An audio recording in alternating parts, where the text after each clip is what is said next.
Bonjour, bienvenue dans ce podcast 7 où je ne sais même pas les questions. Bon, pour vous dire quelque chose de vrai, c'est que on se pose chacun des questions qu'on a reçues, mais on ne se dit pas avant, tiens, il y a telle et telle question. Donc, ça a toujours une petite surprise à chaque fois, mais C'est au vrai, moins, vous voyez, c'est spontané. Donc, voilà. c'est vrai. Les sujets ne sont pas préparés, pas du C'est tout. vrai. D'ailleurs, ça se voit, mais Ouais, parfois. ouais, Parfois, ça se ça se voit. voit. C'est vrai. Au moins, c'est plus naturel et ça permet d'avoir la réponse spontanée. Exactement. On y va pour Allez, cette vas-y, semaine? go, Ouais, commence. Commence. commence? Allez, je Ouais. commence. Parfait. Alors, dans ma diète, est-ce que je dois compter les protéines présentes dans le riz, par exemple, ou les lipides présentes dans un steak haché 5%? Ou est-ce que, par exemple, mon taux de protéines, je dois prendre en compte uniquement les protéines issues des sources de protéines de base, exemple viande, œuf, poisson. Donc, en fait, est-ce qu'il faut compter toutes les sources de protéines et toutes les sources de lipides? Ok, super intéressant. Je commence du coup. Vas-y. Alors, en fait, c'est très simple. Du moment que vous mangez on va dire des protéines animales, vous comptez tout, c'est-à-dire animal et végétal. Ça, vous allez tout inclure en tout cas dans votre comptage de protéines. Si vous comptez vos protéines, évidemment, si vous faites des diètes ou vous comptez vos macros. Si vous mangez, si vous êtes par exemple vegan, là on sait qu'il faut un taux de protéines un peu plus élevé. Généralement, on dit qu'il faut monter au moins à 2 grammes par poids de corps de protéines. Donc là, du coup, bah, vous comptez aussi vos protéines végétales au final. Donc, dans les deux cas, moi, je suis pour de compter toutes les sortes de protéines. Parce que tout simplement que les protéines de façon animale vont aussi équilibrer les protéines végétales, même s'il y en aura beaucoup moins, vont quand même équilibrer vos acides aminés. Donc, oui, il faut compter tout parce que de toute façon, en plus, ça reste comme des calories. Donc, même les protéines végétales sont aussi des calories. Donc, bien sûr qu'il faut tout compter. D'accord. Et pour les lipides, du coup, t'en penses quoi? Il demandait aussi pour les lipides. Bah, tout, hein, du moment que dans votre fiche de macro, on vous dit par exemple un steak haché, je sais pas, ça a 21 grammes 21 grammes de protéines et 5 grammes de lipides, bah, bien sûr, il faut compter. Évidemment, on compte absolument tout ce qu'on met dans sa bouche, Voilà. sauf le D'accord. soir avant de se coucher Ça- avec sa Tu fais femme. tu fais ce que tu veux, mais on veut pas savoir. Ça ne nous regarde pas. Bon, à toi, question suivante, parce que bon, tu as bien répondu. Je pense pas qu'il y ait quelque chose à rajouter. Ouais. Ah, alors c'est une question de Mike Marchand qui me demande est-ce que la diète flexible est possible en compétition? Ah, hyper intéressant parce qu'en plus on va être peut-être légèrement en désaccord mais on va peut-être se retrouver vers la fin. Donc je te laisse commencer parce que je suis à la fois d'accord avec toi et à la fois il y a des subtilités. Donc vas-y, laisse-toi commencer. J'adore parce que on va avoir un vrai petit débat comme ils adorent, tu vois, et ça va se finir à la machette. Donc j'ai qui? Je savais que ça allait partir en couille. Vas-y Je Anto. commence du coup. Ok, je déclare la guerre. Non, moi je pense que non. Déjà parce que je pars du principe que si tu choisis de faire une compétition, quoi qu'il arrive, c'est tellement dur, tellement d'investissement qu'il faut vraiment mettre un maximum de chances de son côté pour être récompensé au final et voilà, sortir le meilleur physique possible. Il faut partir du principe aussi que tout le monde va se donner à fond. Donc voilà, il faut pas avoir de regrets le jour J. Et donc je suis pour, dans ces cas-là, absolument tout optimiser. Et je pense que la diète flexible n'est pas du tout optimale donc pour ça. Mais comme je l'ai expliqué encore une fois, parce que je suis dans l'idée que le but, c'est de progresser au maximum. J'ai déjà expliqué, pareil, que j'étais pas non plus pour la diète flexible dans un précédent podcast pour les gens lambda qui veulent vraiment se transformer parce que, encore une fois, je suis dans le cas, entre guillemets, extrême de il faut progresser et mettre toutes les chances de son côté. Voilà. Donc, je suis pas pour la diète flexible dans le sens où si on veut progresser, pour moi, c'est pas une bonne diète. Après, si on veut se maintenir, voilà, c'est différent. Si on veut faire comme toi, tu fais, par exemple, en ce moment, je veux dire, voilà, ou comme si on veut faire comme Alfie, une prise de masse ou qu'on prenne du muscle, du gras ou de l'eau, on s'en fout. Bah, voilà, c'est c'est pourquoi pas. Ok. Alors, super intéressant. Moi, je vais te donner mon point de vue aussi. Alors, il faut pas oublier que la diète flexible, c'est pas n'importe quoi. C'est 80% d'aliments, on va dire, avec des micronutriments, enfin des aliments riches en micronutriments, et 20% d'éléments, on va dire, un peu plus plaisir peut-être un peu moins riche en micronutriments. Alors moi, je pars toujours du principe que une diète qui marche, c'est une diète qu'on tient. Voilà, donc si on est trop strict d'entrée de jeu, suivant les semaines et les mois qui vont arriver, ça risque d'être très compliqué et très difficile. C'est pour ça que moi, je partirais peut-être au départ avec une diète plutôt flexible. Et plus l'échéance arrive et moins, du coup, on a de calories et du coup, moins on risque d'avoir de micronutriments, vitamines, minéraux et moins la diète flexible a sa place au final. Voilà. En plus, la compétition, on demande l'extrême, on demande des physiques extrêmement découpés. Et c'est vrai que moi-même, le dernier mois, voire les 6 semaines qui précèdent, la diète flexible commence à devenir très délicate à mettre en place. Donc c'est vrai que au début de régime, pourquoi pas, mais plus on avance, plus la part, on va dire, flexible doit se réduire, voire être éliminée en fin de prépa. Donc tu vois, finalement, on se retrouve aussi quand même assez. Ouais, mais, c'est vrai. mais tu as raison parce que plus on va descendre les calories et moins on va avoir de micronutriments. Donc, en effet, vers la fin, il va falloir vraiment choisir des aliments qui sont vraiment d'une richesse nutritionnelle importante pour pas être carencé et puis pour continuer à rester en bonne santé. Donc, voilà. D'accord. Bon, bah, je crois qu'on a répondu. Ouais. Alors, question suivante. Donc, c'est une question sur la microbiote et la flore de côlon. On en parle beaucoup en ce moment et j'aurais aimé avoir, pardon, votre point de vue à tous les deux. Bon, Donc, c'est une question. microbiote et flore intestinale, c'est ça? Ouais, la flore, le côlon. Ok. Bon, c'est une question assez ouverte, hein, parce que qu'est-ce qu'on en pense c'est une question assez ouverte, vu que c'est quelque chose qui existe. C'est comme si on nous demande ce qu'on pense d'une souris, voilà, ou d'un âne. Ou... non, mais voilà, on précise. Peut-être que avant, on peut, bon, le côlon, c'est assez simple, tout le monde connaît, mais peut-être qu'on peut préciser ce qu'est le microbiote et la flore aussi, parce que surtout microbiote, je pense pas que ça parle à tout le monde. Donc, est-ce que j'explique? Est-ce que tu expliques? Qu'est-ce que Comme tu tu veux. Si tu maîtrises le sujet, vas-y. Hein. Bah, ça va, tu me rattraperas si je maîtrise pas, mais donc la flore, on parle de la flore intestinale. Donc jusque-là, c'est simple, tout le monde connaît, vous avez tous vu les pubs Activia. Et, pour le microbiote, le microbiote, qu'est-ce que c'est? C'est toutes les espèces vivantes qui sont dans les intestins. Dans les intestins, il y a énormément de bactéries, voilà, qui ne sont pas, bactéries, ça veut pas forcément dire mauvais. Au contraire, on en a besoin, on va l'expliquer. Et donc, microbiote, c'est toutes les espèces vivantes qui sont dans les intestins. Ça englobe tout, voilà. Donc, qu'est-ce qu'on en pense? Bah, je pense que déjà, on en pense qu'on en a besoin pour vivre. Hein, on a besoin des trois pour vivre. Et on a besoin que les trois soient en bonne santé et fonctionnent bien, surtout. Voilà. Et pourquoi est-ce qu'on en parle beaucoup à l'heure actuelle?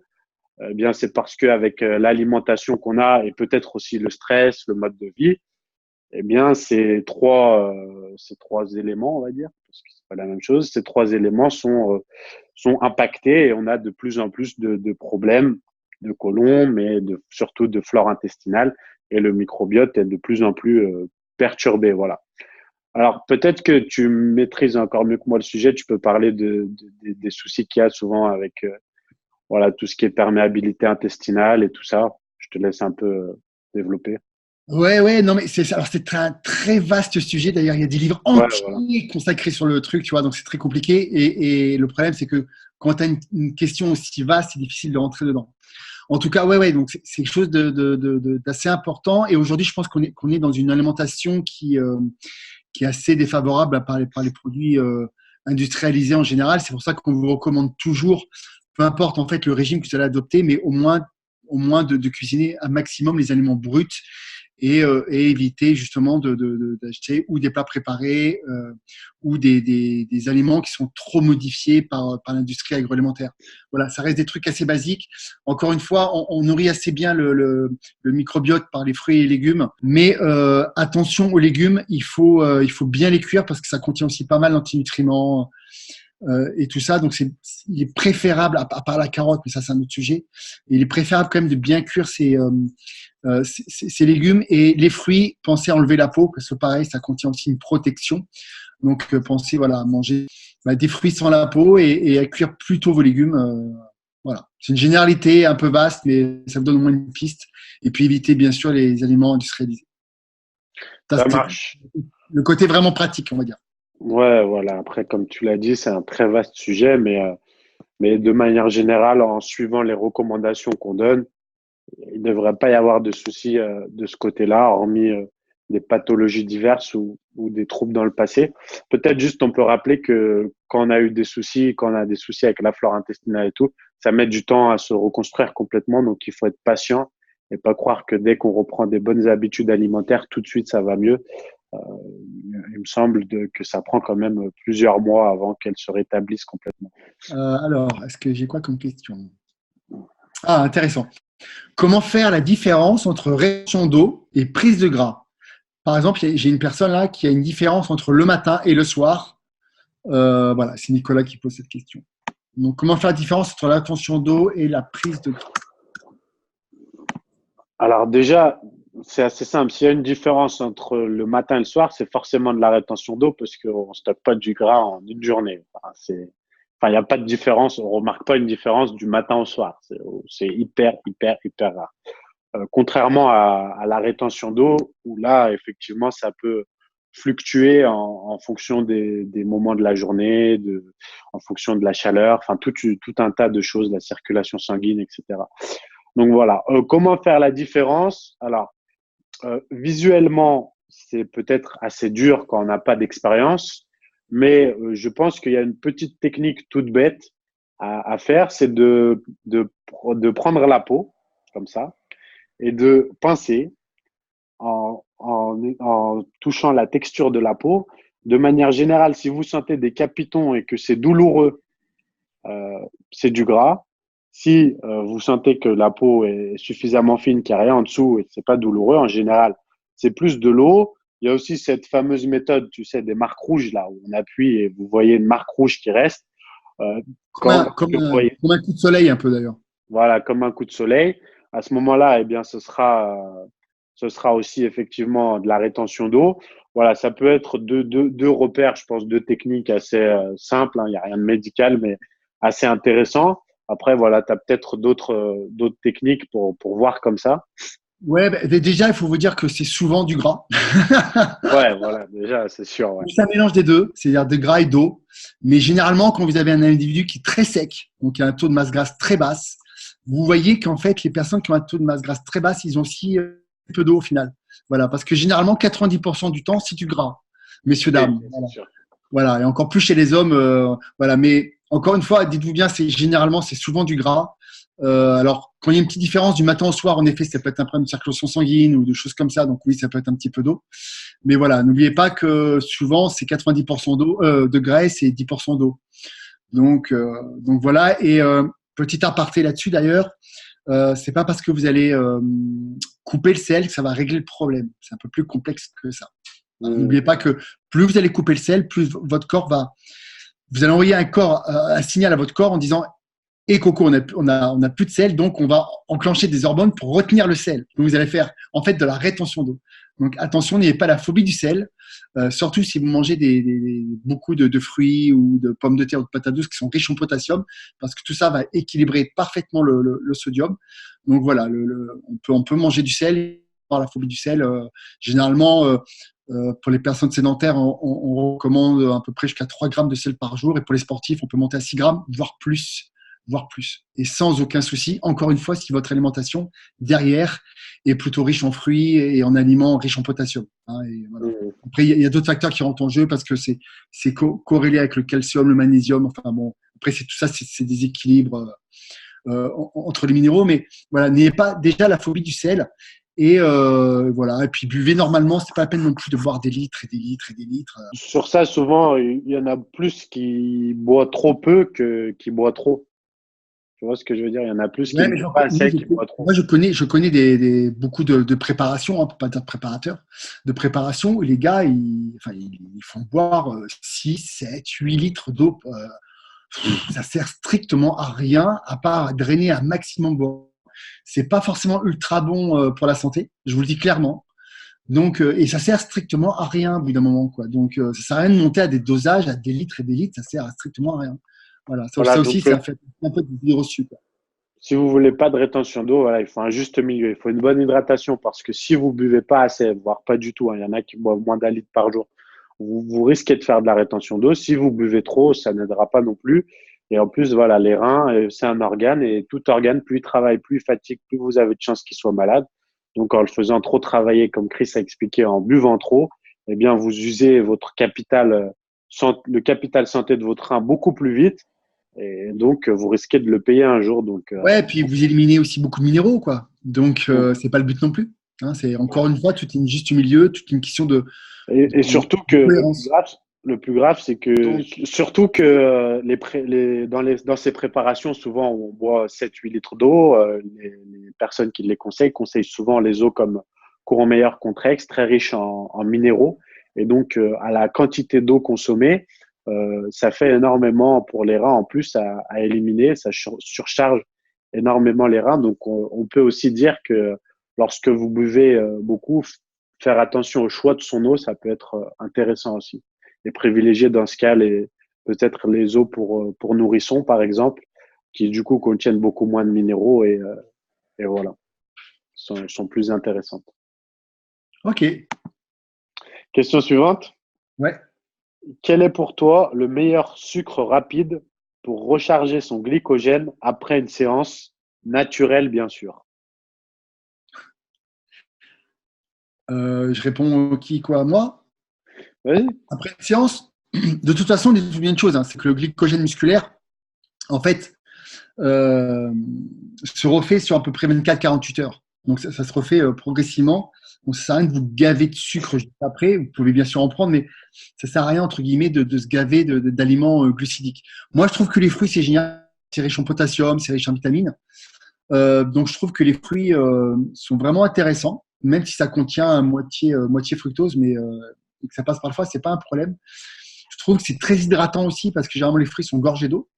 Donc voilà, donc moi j'aime les fruits parce que ça fait partie des glucides les plus intéressants qui généralement ne ballonnent pas trop. Donc moi je trouve plutôt pas mal. Donc je sais pas si toi tu as, d'autres trucs, mais Bah, déjà, si je dois prendre du sucre rapide, entre guillemets, je le prendrai plus pendant l'entraînement qu'après, pour maintenir la glycémie plus stable, pour soutenir l'effort, être plus performant, mieux récupérer. C'est plus intéressant pendant l'entraînement qu'après pour les sucres rapides, type maltodextrine, Vitargo, Oxymase, tout ça. On en retrouve dans le Fast and Furious, par exemple. Et après, après l'entraînement, je pense pas qu'il faut privilégier déjà que les glucides. Je préfère faire un repas complet solide et par exemple mettre des œufs bio avec le jaune d'œuf pour le cholestérol, qui va être très intéressant après l'entraînement. Et effectivement, fruits, ça peut être. Moi, j'aime bien une crêpe de farine de patate douce parce que tu as des œufs. La farine de patate douce, tu peux mettre une banane et du miel Acacia Bio, par exemple, était très bien, tu vois. Je trouve que tu as le bon combo. Donc, je préfère vraiment un repas, si possible, solide après que. Mais bon, je suis pas dans le mode, comme tu l'as dit, il y a 24-48 heures pour récupérer. Donc, je suis pas dans le mode, faut à tout prix après l'entraînement, être avec son checker comme on était avant. ouais c'est ça, c'est ça. Voilà. En fait, nos stress les gars quoi. Alors ça veut pas dire qu'il faut pas prendre de whey après l'entraînement ou trucs comme ça. Vous pouvez bien sûr si vous mangez très tardivement après. Donc bien sûr, ça sera toujours bénéfique aussi. Hein. Mais voilà, si vous avez l'occasion de manger dans l'heure qui suit, par exemple, ça peut être pas mal. Voilà, après, ça va dépendre aussi de votre repas pré-entraînement, combien de temps vous l'avez pris avant. Enfin, voilà, il y a plein de petits paramètres qu'il faut. Il n'y a pas de oui ou non. C'est toujours intéressant de toute façon voilà, d'entourer au moins votre entraînement avec des acides aminés. Quand j'ai acides aminés, c'est une source de protéines. D'accord. Donc voilà, il faut vraiment que votre entraînement baigne dans un environnement, j'appelle ça anabolique, c'est-à-dire qu'avec des protéines qui te retournent, pourquoi pas avec aussi des glucides et limiter plutôt les lipides parce qu'à ce moment-là, vous n'avez pas forcément hyper besoin. Et puis pour la digestion, les lipides, ça met un peu de temps à digérer. Donc voilà, plutôt protéines, glucides, plutôt qui digèrent hyper facilement. Donc les fruits, c'est pas mal. Les crêpes à la farine de potato douce, c'est très très bien. Voilà, quelque chose qui vraiment qui se digère facilement, pas quelque chose qui soit lourd en tout cas à digérer. Mm, mm, mm. Voilà, donc voilà pour ce podcast. Je pense qu'on a répondu à pas mal de questions. Merci à tous. Merci à Chris. Yes, et puis on se retrouve à la semaine prochaine pour le podcast numéro 8. Voilà, merci à tous et à très bientôt. Bye bye. Ciao.